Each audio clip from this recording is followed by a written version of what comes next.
কেতিয়াবা arsenic fluoride আদিৰ দৰে মিনাৰেলছ পানীত যোগ হয় আৰু ই মানুহৰ বাবে কেতিয়াবা ক্ষতিকাৰকো হৈ পৰে।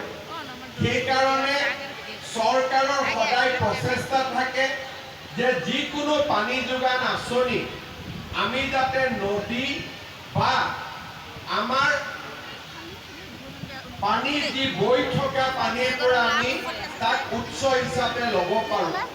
বৈ থকা পানী উৎস হিচাপে ল'লে এই আঁচনিখনত কেতিয়াও ফ্লোৰাইড বা আৰ্ছেনিক আহিব নোৱাৰে আৰু মানুহে বিশুদ্ধ খোৱা পানী পাব পাৰে। সোৱণশিৰি নদীৰ পৰা পানী আনিবৰ বাবে আমি ৩৯৪০ মিটাৰ দীঘল পাইপলাইনেদি আমি পানী আনিম।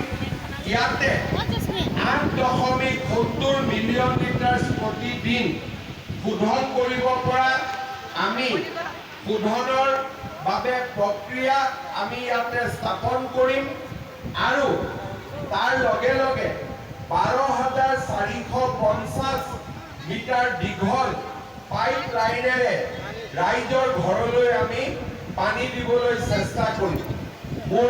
মই অনুভৱ কৰোঁ যে এই দুইখন প্ৰথম পৰ্যায়ৰ আঁচনি আৰু দ্বিতীয় পৰ্যায়ৰ আঁচনি এই দুইটা পৰ্যায়ৰ আঁচনি সমাপ্ত হোৱাৰ পিছত লখিমপুৰ চহৰৰ ৰাইজে বিশুদ্ধ খোৱা পানী লাভ কৰিবলৈ সক্ষম হ'ব আৰু এই